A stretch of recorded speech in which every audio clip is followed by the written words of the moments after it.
Day 269. Voice is significantly deeper and more potent. Muscles are more lean.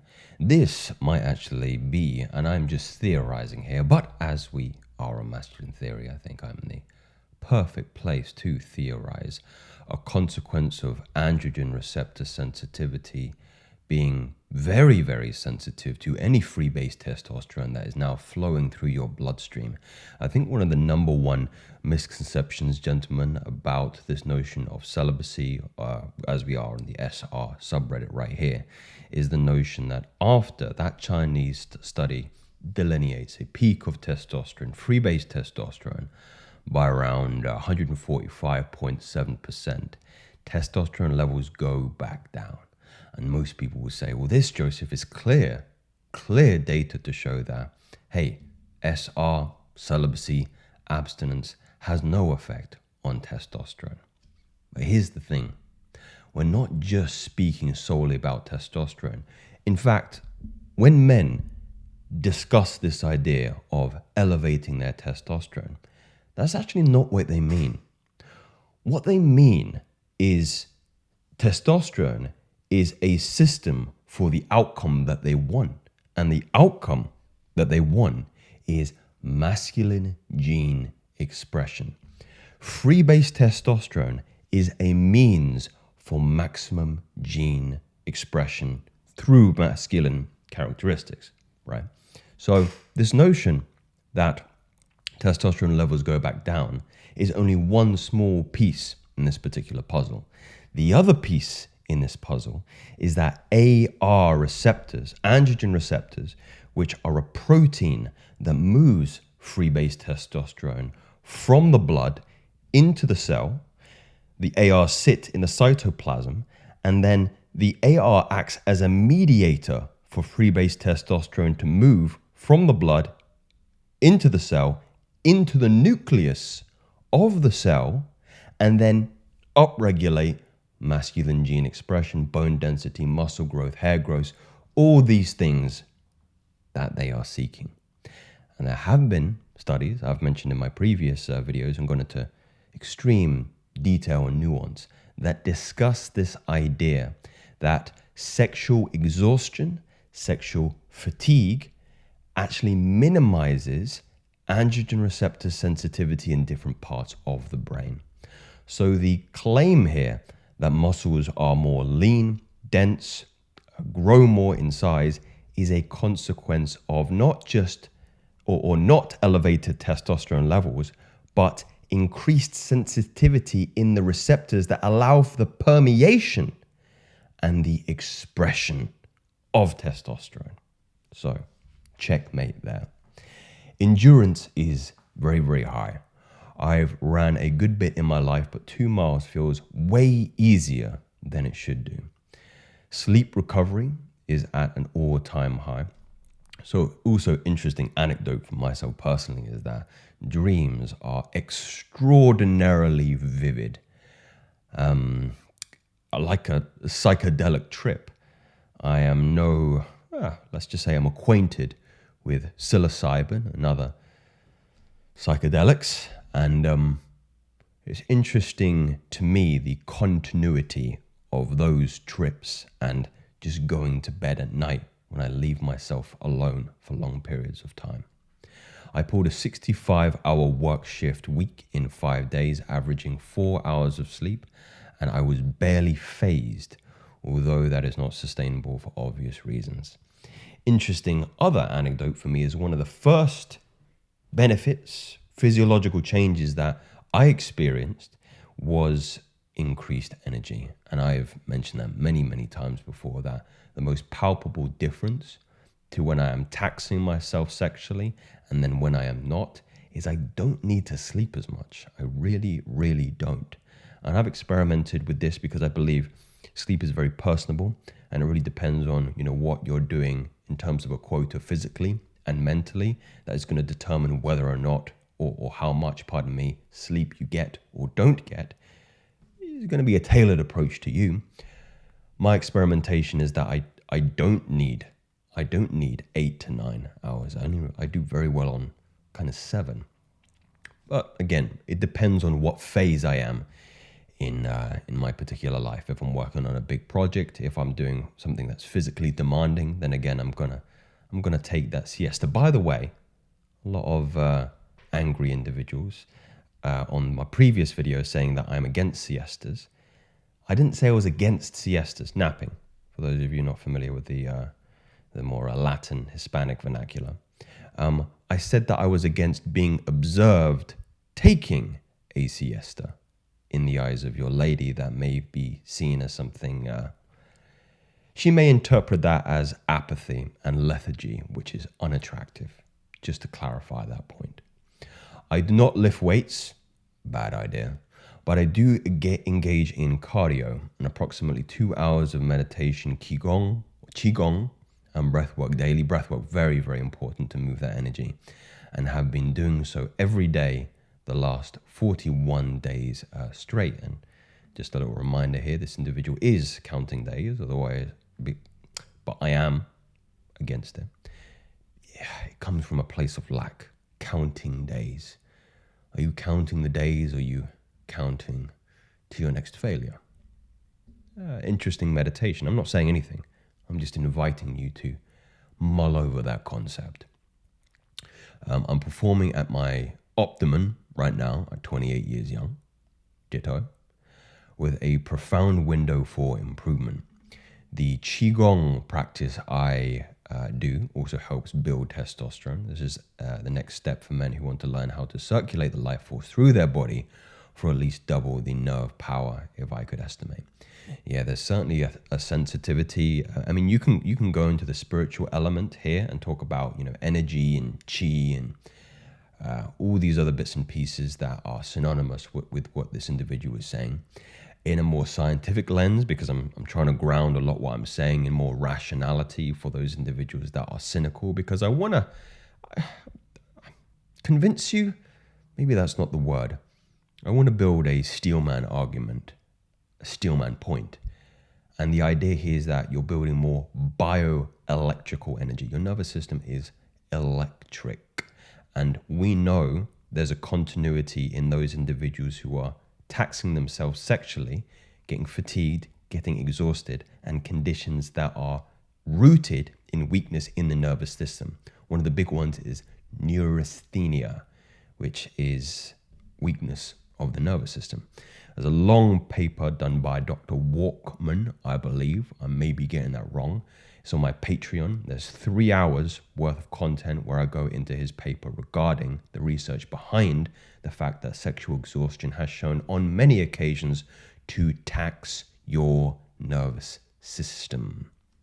And Qigong, once you are leaving yourself alone, allows you to reinvigorate the nervous system and better helps you, again, regulate yourself in this manner, which is related to a multifactorial processes within the body. In relation to testosterone, Qigong has a deep emphasis on deep diaphragmatic breathing, which has shown research to mitigate the prevalence of cortisol in your blood, which has an inverse relationship with testosterone as well.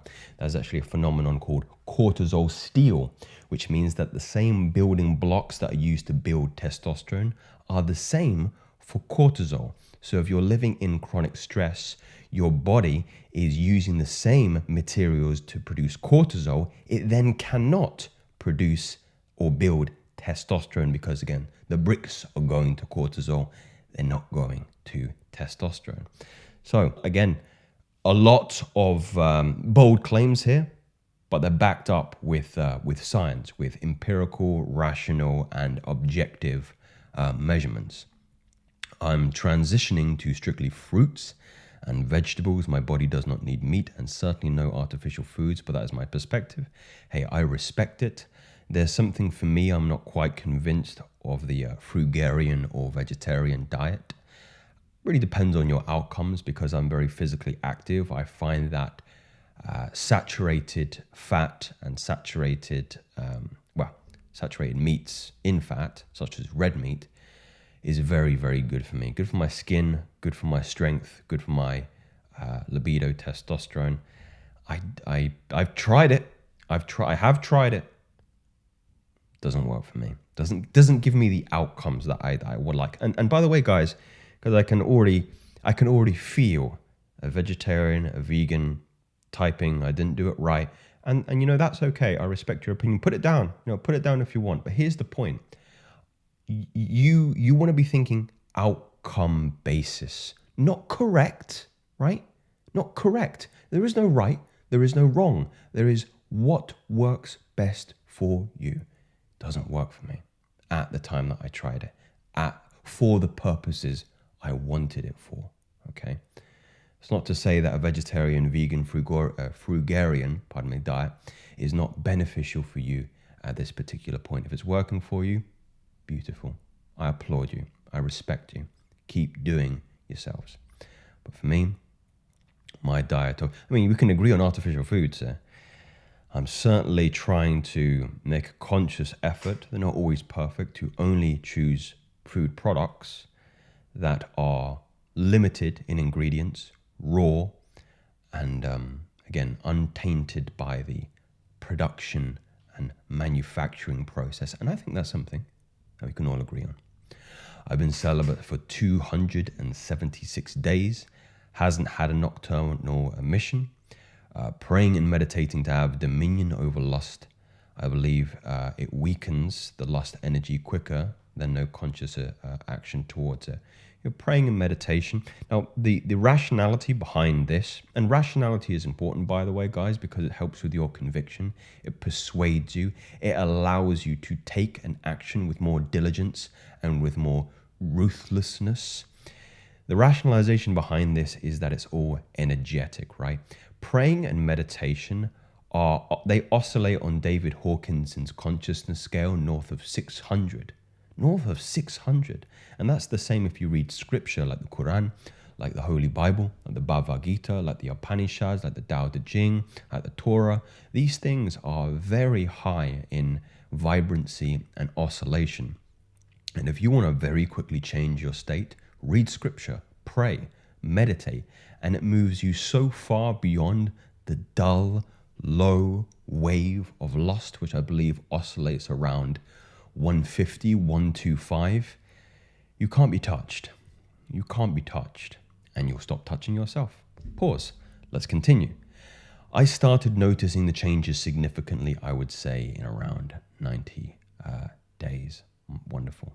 And I'm curious, I remember I didn't give a preface here, guys, but we are actually just discussing what physical changes an individual has noticed on a streak of SR. This was a very good one by our brother Bell, 1995, born in the same year. Other individuals disparaging the fruit and veggie, sold a lie about meats. Again, I have a reflex here to agree, but I'm not going to go against my point about being outcome orientated. I'm going to skip past more, perhaps, ideology here. Funny ad is noticing better skin, better eyes, more glow, thicker hair, and more hair everywhere. Deeper voice, looking more ripped, but I also work out more, so he's not sure if that is a direct consequence of leaving himself alone. Feels younger. Also, my under eyes looking way better. They do not look dull and grey all the time. I actually look and feel alive. I started retaining on, January the 1st, 2024, the age of 19, and still going. What a great start to this year. I suppose more value to yourselves in sharing my personal experience, which I can see a lot of similarity here with funny ad 74. Hair growth. I could not grow a beard in my days of degeneracy and debauchery. I certainly couldn't fill it in. I mean, there are certain, I mean, it's not as full as I would personally like it to be, but a drastic, I mean, you can maybe even look at my videos from some of my first videos, because I hadn't fully made that switch at that point yet. But, and then I was probably 24, 25, so definitely well past the throes of puberty where you should be, if you are going to develop a beard, you are developing a beard. But, it was certainly interesting continuity when I left myself alone. and a better development in this aspect. People say and comment many times that my voice has certainly changed from those times. I am hesitant to agree, but I do talk a lot, I do speak a lot. My voice pitch does fluctuate even throughout the day. Again, maybe I wouldn't be too, let's say, confident in saying that was a direct consequence of abstinence, but there could be some credence to it. There certainly could be some credence to it. Eyes looking better, looking more alive, glow, my skin is better. All the things I mentioned seem to start getting better after 3 weeks, and I haven't noticed any depreciation in that. This individual was hoping that his hairline grows back thicker too, because my overall hair is definitely thicker now. Raises your vibration, and think higher vibrations alone make you look better. I completely agree. Head son notices that the fastest change that they see is on their skin and eyes. Eyes looking more bright, more lively, skin complexion far better. I agree. Deeper, more resonant voice. Sometimes people who know me are surprised, starting around day 5-ish, but may vary for some individuals in there. Yeah, there's going to be interesting. Not something I have personally noticed. Maybe you guys can leave some comments below on your member. Can't believe I asked for that. But there you go. I'm sure some people were interested, and maybe there is some morbid curiosity for myself on that behalf. My personal physical on day 96 changes are healthier looking skin, muscles feel and look much fuller, legs feel stronger, increased vascularity, increased stamina on the mats for Brazilian Jiu-Jitsu. Symmetry of the face, evening out on 120 days. When I smile or was straight-faced, I noticed in pictures my right side looking like it was larger than the others. Maybe there could be some cases of hypertrophy and symmetry in this respect. First time I'm actually hearing of this, but interesting claim. I'll do one more. I'm feeling like my body thicker and much more stronger. My hair grows thicker, and often I'm feeling like I am radiating the male molecule. I had to stop working out at the time. I started SR 2 months ago, and I think I'm getting even more muscular. Can't wait to see the results once I'm back working out and also into SR. I think I'll be able to grab a hippo and make it a stew. Ill-advised, my friend, but I appreciate the male vigor that is flowing through your blood at the time that you were writing this post. Gentlemen, I'd be very curious to know your personal experiences on bouts of abstinence. Perhaps you can drop time frames. I think it serves as, again, something compelling for other people who are perhaps still cynical of the practice. And never forget, this is a means to the end of enhancing male masculine gene expression, as I prefaced at the start of this video. Of course, there are also going to be some spiritual connotations with this particular practice that I won't shy away from, I will indulge, I will entertain. But for individuals who are perhaps new to this space, new to this channel, maybe this video caught your eye, feel free to stick around and subscribe. And hey, try it yourself, find out yourself, be your own personal experiment. I promise you, you won't be disappointed. These aren't theories, they're facts. Speak soon.